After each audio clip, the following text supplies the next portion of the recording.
জমি আছে এমন প্রার্থীর সংখ্যা প্রথম ধাপে ছিল 550 জন, দ্বিতীয় ধাপে সেটি আছে 568 জন। আইনি সীমার বাইরে জমির মালিকানা রয়েছে এমন প্রার্থীর সংখ্যা প্রথম ধাপে ছিল 9 জন, এখন সেটা 4 জন দ্বিতীয় ধাপে। 5 বছরে আমরা যদি আয়ের বৃদ্ধির যে সীমা সেটি বোঝার চেষ্টা করি, শীর্ষ 10-এর ক্ষেত্রে, শীর্ষ 10 প্রার্থীর ক্ষেত্রে আমরা দেখেছিলাম প্রথম ধাপে 5 বছরে আয় বেড়েছিল 615% থেকে 3319% পর্যন্ত, যেটা এই ধাপে আমরা দেখছি অনেক বেড়েছে 1650% থেকে 10900% পর্যন্ত। এবং অস্থাবর সম্পদের ক্ষেত্রে শীর্ষ 10-এ আমরা এই যদি প্রবণতাটা দেখার চেষ্টা করি 662% থেকে 4251% বেড়েছিল হচ্ছে প্রথম ধাপে। দ্বিতীয় ধাপের ক্ষেত্রে আমরা সেটা দেখছি 2157% থেকে 11666% পর্যন্ত বৃদ্ধির হার রয়েছে। ব্যাংক এবং অন্যান্য ঋণ আছে এমন প্রার্থীর শতকরা হার প্রথম ধাপে ছিল 23.41%, এবার সেটি 25.51%। বর্তমানে মামলায় অভিযুক্ত এমন প্রার্থী নির্বাচনে প্রথম ধাপে অংশগ্রহণ করেছিলেন 13.8%, এই দ্বিতীয় ধাপে আমরা দেখছি 16.44% প্রার্থী বর্তমানে মামলায় অভিযুক্ত রয়েছেন। এবং অতীতে কোনো না কোনো মামলায় অভিযুক্ত ছিলেন এমন প্রার্থী প্রথম ধাপে প্রতিদ্বন্দ্বিতা করেছিলেন 19.76%, এবার আমরা দ্বিতীয় ধাপে দেখছি 18.32%।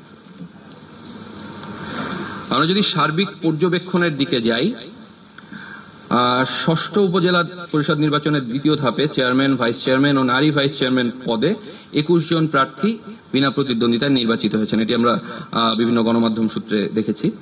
উপজেলা নির্বাচনে দলীয় হলেও নির্বাচনকে প্রতিদ্বন্দ্বিতাপূর্ণ করতে এবার ক্ষমতাসীন দল আওয়ামী লীগ দলগতভাবে কোনো প্রার্থী ঘোষণা করেনি, দ্বিতীয় ধাপেও সেটি ছিল না। প্রথম ধাপের মতো দ্বিতীয় ধাপে অংশগ্রহণকারী প্রার্থীদেরও অধিকাংশই আওয়ামী লীগ দলীয় স্বতন্ত্র প্রার্থী এবং দলীয় স্থানীয় যারা মন্ত্রী এমপি রয়েছেন তাদের সমর্থন পুষ্ট।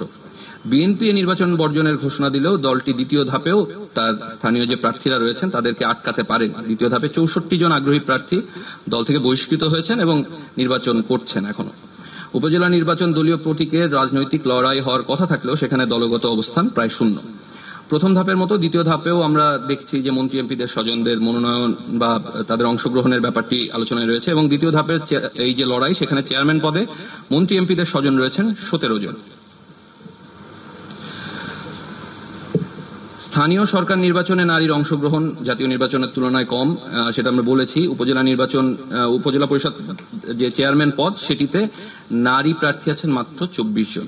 জাতীয় নির্বাচন উপজেলা নির্বাচনের প্রথম ধাপের মতো দ্বিতীয় ধাপেও ব্যবসায়ী প্রার্থীদের আসলে দাপট অক্ষুণ্ণ রয়েছে। ব্যবসায়ী প্রার্থীদের সংখ্যা চতুর্থ উপজেলা পরিষদ নির্বাচনের তুলনায় 8% বেড়ে দাঁড়িয়েছে 57.54%। চেয়ারম্যান পদপ্রার্থীদের 70.51% ব্যবসায়ী, ভাইস চেয়ারম্যান পদপ্রার্থীদের ক্ষেত্রে সেটা 68.71% এবং নারী ভাইস চেয়ারম্যানদের 29.26% নিজেদের পেশা হিসেবে ব্যবসাকে দেখিয়েছেন।